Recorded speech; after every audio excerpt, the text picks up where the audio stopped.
The Where Our Minds Wander podcast may contain sensitive content and explicit language. Listener discretion is advised.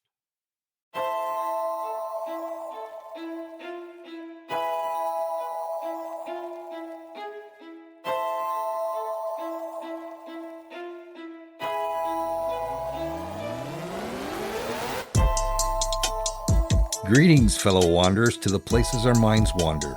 Where strange lights speed beyond reason across a clear night sky. The house at the end of the road where disembodied voices whisper and strange noises make the living shiver. Lurking shadows hiding on the edge of the woods just outside your back door. Odd, true events throughout time that lead you down the rabbit hole. I'm Wes. And I'm Beth. And this is Where Our Minds Wander.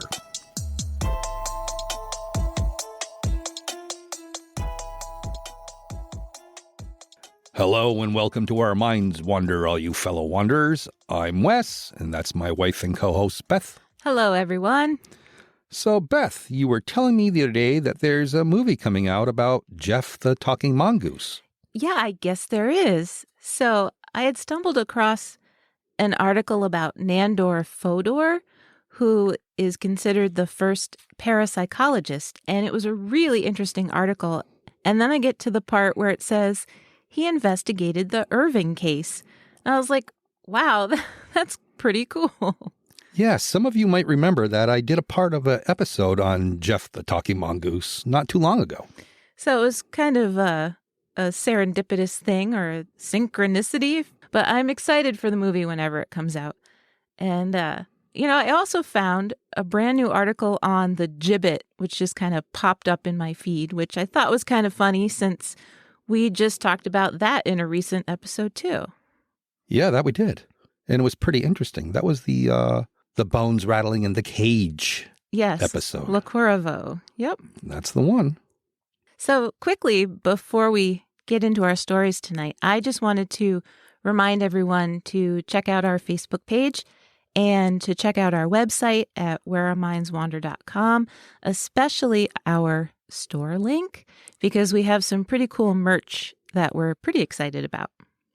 Yeah, so speaking of excited, I'm looking forward to your story tonight. Well, then I better get to it, huh?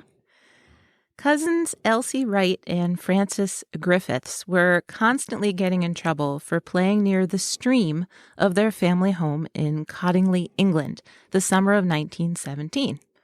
But who can blame them? It was an idyllic spot with lush vegetation and inviting water.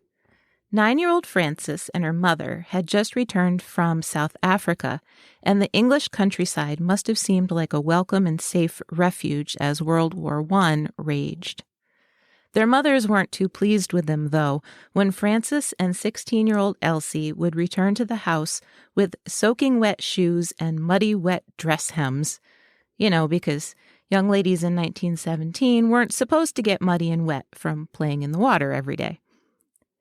After being scolded for the umpteenth time and asked just what exactly they were doing every day, Frances told them that they were playing with fairies. This, of course, was shrugged off by their mothers and probably given an eye roll if mothers did that back then. And in a desperate attempt to stay out of trouble, Frances said something she later regretted. "Give me a camera, and we'll take pictures of them." Elsie's father just happened to be an amateur photographer, and he gave them his Midge quarter plate camera. The two girls headed back to the stream and returned within an hour with what they swore was a photo of a fairy. Elsie's father was more than skeptical, but in an effort to end the silly game, he developed the print. And what he saw had him more perplexed than vindicated. 9-year-old Frances, her brown hair wreathed in flowers, is leaning against a bank of dark earth, her chin leaning in her hand.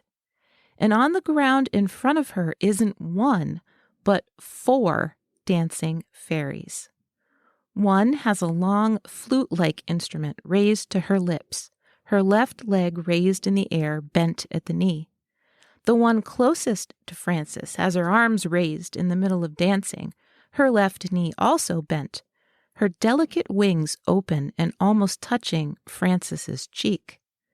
A third is carefully balanced on one foot, her other slim leg bent, her body arched as if she could take off in flight at any moment. It's a pretty iconic photo, one that we've probably all seen at some point in our lives. And yet, Elsie's father was stumped. He knew instinctively that this was a trick, that somehow the two girls had staged the photo, but he couldn't, for the life of him, figure out how. 2 months later, in September of 1917, the girls took a second photo. This one shows Elsie seated in the grass near a low stone wall, her long hair loose around her shoulders. Dressed in a white gown and what appears to be a pointed felt hat, she looks almost like a fairy herself. Her right hand is outstretched, and amazingly, mind-bogglingly, a 1-foot-tall male fairy with a ruffled white collar and black leggings ending in black pointy shoes is also holding out its hand to shake Elsie's. His face is turned towards the camera, almost as if he is too shy to look at the teenager. His wings, although clearly visible, are turned inward. After developing the second photo, Elsie's father had had enough. He forbade either girl from using it again. He knew they were faking the photos and the prank had gone on long enough, but he still couldn't figure out how they had done it. Elsie's mother, Polly, on the other hand, was 100% convinced that the photographed fairies were real. In 1919, Polly heard that the Theosophical Society in Bradford was holding a meeting on fairy life. Armed with the two photographs, Polly went to that meeting. Maybe she wanted to prove her husband wrong, or maybe she just wanted to prove her daughter and niece were telling the truth. Either way, she showed the prints to the main speaker. Intrigued, he asked if he could display the photographs at another upcoming convention in a couple months. Polly agreed, and it was at that convention that the story went from a possible family prank to a national headline. Edward Gardner, a leader of the Theosophical movement, was so intrigued that he asked the family if he could send the prints and the negatives to a friend of his, Harold Snelling, a photography expert. Snelling's analysis is really interesting. He said, quote, "The two negatives are entirely genuine, unfaked photographs with no trace whatsoever of studio work involving card or paper models," end quote. So you see how clever that was? As a leading member of the society which aimed to prove that supernatural elements exist, he was really careful how he worded that. That he was.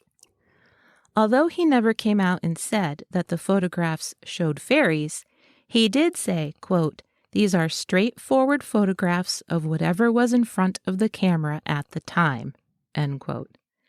And that was enough. Gardner purchased the photographs and had hundreds of prints made, which he sold at numerous conventions, and they were printed in publications, which then caught the eye of fellow Theosophical member Sherlock Holmes. Okay, well, not the fictional detective Sherlock Holmes, but the mastermind behind Sherlock Holmes, brilliant writer Sir Arthur Conan Doyle. Doyle was working on an article about fairies for a Christmas issue of the Strand magazine. Knowing that the Cottingley Fairy photographs would be the perfect addition to his article, he wrote to Elsie's father asking for permission to use them. Now, Arthur Wright had his suspicions all along that his daughter and niece's photos were fake, but perhaps he was so impressed that Sir Arthur Conan Doyle thought they might be real that he agreed. Doyle did his homework, though. He had the prints analyzed by 2 photography companies, one of which was Kodak, for authenticity. His friend Gardner obviously believed they were legit, and the second company believed they were legit, but Kodak was on the fence. On one hand, they could find no evidence of tampering, but they refused to give a stamp of authenticity. So everyone who looked at the photos agreed that what was in the photographs was actually there when the photos were taken. They all agreed that nothing had been done during the developing process to tamper with the original images. So that had to mean that the fairies in the photographs were actually there. Well, there was something there, not necessarily fairies. Right. It just means that the images weren't tampered with. Right. So Doyle wanted more evidence. He couldn't go to Cottingley himself due to other engagements, so he sent Gardner in his place. Gardner met with Elsie's father, who told him that he was so suspicious of this, quote, fairy business, that he had searched the girl's room to look for evidence. He was hoping to find paper cutouts, but he swore that he found nothing. Gardner left each girl a camera and made them promise to take whatever pictures they could. The only problem was that the girls were certain that the fairies would not appear if adults were present. They needed to be alone, and the timing had to be just right. They were some pretty clever girls. They sure were. It wasn't until August 19th, 1920, that the timing was finally just right. Frances was visiting for the summer, and the two girls wandered out to the stream while Elsie's mother was gone from the house to visit friends. The girls sat quietly and patiently within the thick bramble and trees beside the stream. Suddenly, Frances turned to her right, and Elsie, holding the camera, was able to get the perfect shot. Frances is ever so slightly blurred in the picture, but not 3 inches from her nose, seated on a branch, is a lovely fairy. She appears to be in mid-movement, too, her delicate arms raised above her head. She's arched back as if she's laughing, her tiny right leg fully outstretched, her left bent at the knee for balance as she perches on the thin branch. Her wings seem almost translucent and have just the tiniest hint of shimmer, as if they are either quivering in the air or are about to flutter. Elsie got an incredible shot, but that wasn't the only one. Frances also managed to take an extraordinary photo. She captured Elsie leaning towards a leafy bush, looking eye to eye with another delicately winged fairy. This one is precariously balanced on the edge of a leaf in midair, holding an offering in her outstretched hand. It looks almost like a small cake, but I guess it's actually a small flower since the photo was titled Fairy Offering Posy of Harebells to Elsie. But what's even more amazing about this photo is the diaphanous folds of the fairy's clothing. You can almost see right through the fabric. Gardner and Sir Arthur Conan Doyle were ecstatic about these photos, and Doyle included them in his article published in 1920. And the world responded. Experts from one end of the globe to the other weighed in with their opinions. But by 1921, the cousins had had enough with fairies. Maybe they had grown to the age where the fairies didn't come to see them anymore, seeing them more as adults than children. Maybe the girls wanted to move on with their lives, experiencing new things that had nothing to do with supernatural beings. Or maybe the girls had lived with their prank for 3 years and didn't know how to end it. Looking at the photos from a 21st century perspective, it's very, very obvious, at least to me, that the fairies aren't real at all. They're simply cardboard cutouts from a book, altered with thin paper wings somehow attached to the foliage. But it wasn't until 1983 that the story was finally put to rest, when Frances admitted that that's exactly what they were, and that they had attached them with hairpins. At the time, Elsie just wanted to get out of trouble. Frances, being just 9, was a little girl who went along with a lovely and harmless joke. Neither girl had any idea that it would snowball into a worldwide debate. And once it did, can we really blame them for not knowing what to do? But still, what an extraordinary job they did. They are so artfully and strategically done that it's remarkable. These two young girls were masterful with the way they positioned the cutouts and used the natural light to take perfect photographs. And for those who wanted to believe, you can look at them and see movement that isn't there. You can see translucence. You can see living, breathing fairies. And so why did so many people want to believe? Because it was 1917 to 1920. The world was recovering from war. They were holding seances and desperately hoping to contact their lost husbands and sons. They wanted to hold on to something beautiful in the world. And in one way, Elsie and Frances gave that to them. Yeah, I don't see where it hurt anyone, and it seemed to maybe help people believe in something magical for the time being. Perhaps taking their mind off what was going on in the world at the time. And yeah, I agree with you wholeheartedly. And so the 4 infamous photographs were fake, but there's 5 of them. And the 5th photograph isn't nearly as popular as the other 4 because it's totally different. The first 4 showed one of the girls interacting with the fairies. The fairies themselves appear very one-dimensional and paper stiff. But in the 5th photograph, well, there's some strange stuff going on. It too was taken at ground level. The grass and flowers are wild and tangled, except in the very center where a small circle seems trampled down, possibly by tiny feet. There are at least 3 figures. The one on the far right is more out of focus than the figures in the previous pictures, but she still appears to be of the cardboard cutout variety. She's very one-dimensional and stiff. Granted, the sunlight shining through her long, filmy skirt does give the impression of long legs beneath the folds in a really intriguing way, but it's not that figure that interests me. It's the other 2. They, in all honesty, do not appear to be cutouts.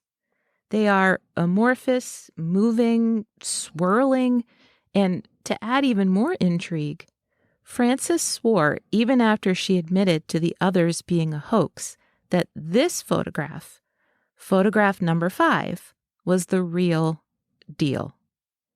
She claimed that when she took it, there wasn't anything there. She took a picture of the strange, small circle of trampled grass and nothing more. And yet, when it was developed, there are undoubtedly 3 tiny figures in that grass, and 2 of them are dancing.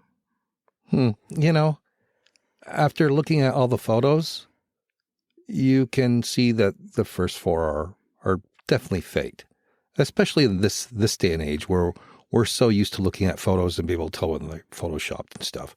But the 5th is pretty intriguing when you look at it. Mm-hmm. Yeah. There's no shape to it like the others. Right. And yet you can still see shape. Yeah, like it's really cool. It's pretty intriguing. You know, and there are a lot of people that still believe in fairies. You know, the Irish still to this day refuse to meddle with fairy property. They build roads around trees and things like that they believe the fairies live in or live around. They're very superstitious about these things. It's just very cool. And I liked the whole story that these 2 girls, you know, caught something very magical, and then magical people were involved and interested. Yeah, they were brilliant, very creative for their ages. Hey, did you know? Composer Franz Liszt was super popular in the mid-1800s. How popular was he? He was so popular that he had to buy a dog. Not as a guard dog, but because so many adoring fans wrote to ask for locks of his hair that Liszt needed the dog so he could snip off its fur and send it to them rather than cutting his own. Who'da thunk it? So what are you talking about tonight? Well, my topic is a little creepy. Oh, cool. So I'm going to tell you about the Church of Ghosts. So you've heard the creepy tales, and have been waiting to check them out for yourself for a while. And today is finally the day. You grab your day pack and head out for a day trip to check out the abandoned St. George's Church in Lukava, outside of Prague in the Czech Republic. As you climb the hill towards the dilapidated, crumbling stone church, built in 1352, you can only imagine the abundant history that has occurred outside its walls. As you gaze at the dark, arched windows, a shiver runs down your spine. Did you just see someone peering out at you, or was it your imagination? As you get closer, you're drawn to the graves curving close around the backside of the building, almost as though if they were hugging its walls from the beyond. You stop to read the words inscribed on the stones, and out of the corner of your eye, you see it again. What appears to be a figure watching you from within the church. Is there someone inside? You know that no one else is there, and you also know why. For decades, the people of Lukova have believed that their little church is cursed and possibly haunted. How could a place of worship be so cursed? Because in 1968, during a funeral, the church's ceiling collapsed on the mourners inside. Oh my gosh. For real? Yeah, I kid you not. Both distraught and frightened by the horrible event, the parishioners of Lukova refused to step inside, and Mass was held outside for many years after. But as you glance around, it's clear there is no one else around. Curiosity gets the best of you, and you circle around to the front of the church. What could it hurt to see if the door is open and take a quick look around? It could hurt a lot. Don't do it. As you push on the heavy wooden door, you can't help but think again of all the history. People have been entering this church since 1352. The thought is almost overwhelming. The door is unlocked, and as it swings open, the faint, musty smell of time and tomb meets your nose. Standing on the threshold, all you see is dark, cavernous black. But here and there, tiny orange lights seem to glow. Suddenly, a white shrouded figure looms into your vision, startling you so badly you take a step back. There is someone inside the church, and your heart races. There should not be anyone here. Unnerved but determined to tell the intruder they should leave, you step fully into the church again. As your eyes adjust this time, your heart catches in your throat. Before you, standing still as statues, isn't just one cloaked figure, but three. Nope. That's when I leave. Their entire bodies are covered in decaying white shrouds from the tops of their heads to the stone floor. And spread across the rough wooden pews are many, many more, an entire congregation of unnaturally still, white shrouded figures sitting as if in perpetual prayer. Is this a prank, or have you just interrupted some sort of ritual that you shouldn't be part of? Not a single person turns around to look at you. In fact, every single one of them remains unnaturally and unnervingly still. There's no doubt in your mind. You have just encountered the ghost of St. George's Church. Holy crap. In 2012, after years of Lukova's 700 residents trying to come up with ways to restore their church, which, by the way, was an incredibly expensive endeavor, student artist Jacob Hadrava had an idea.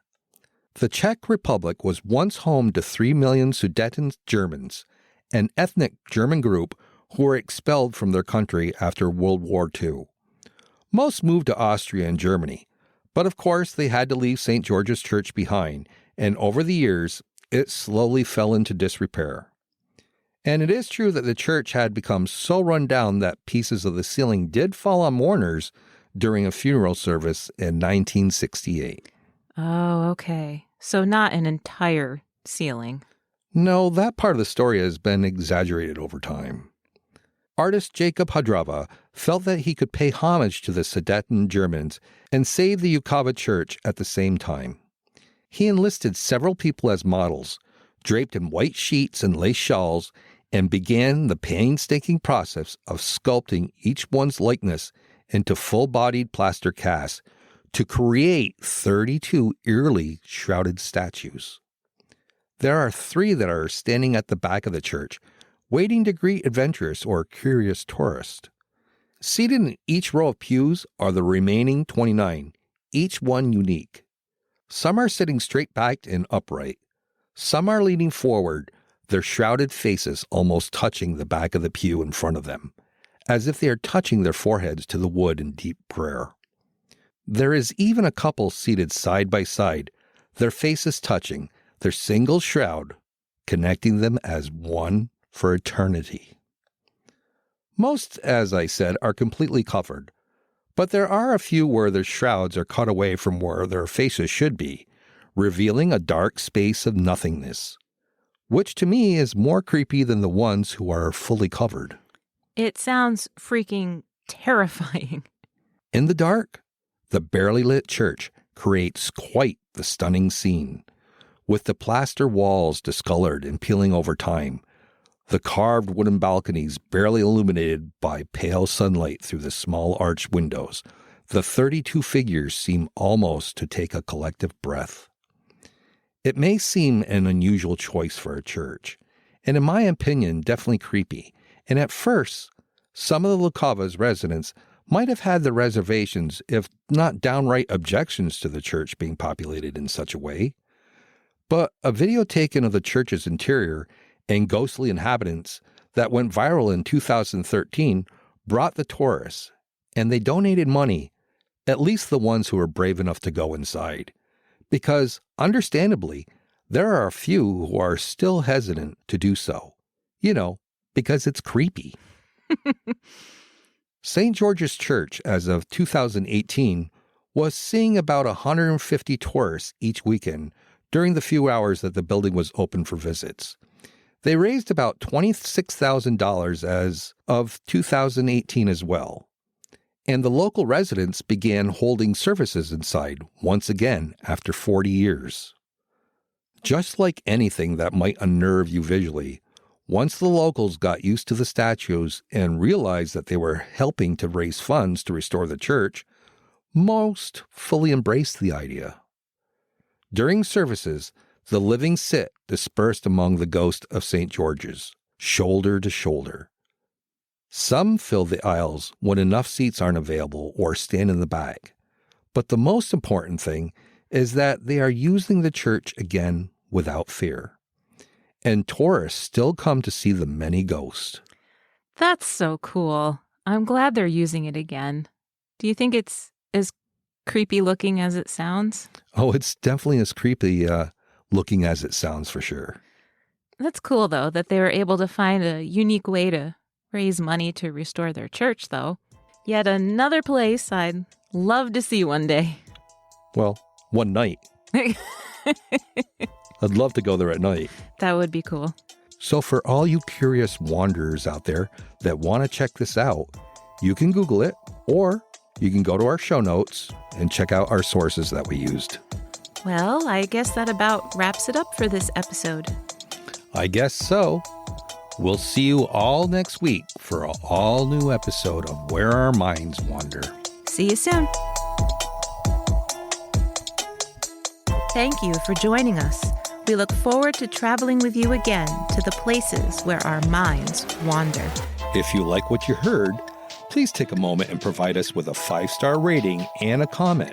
It really helps us move up the list so people can find us. See you next week for an all-new episode of Where Our Minds Wander.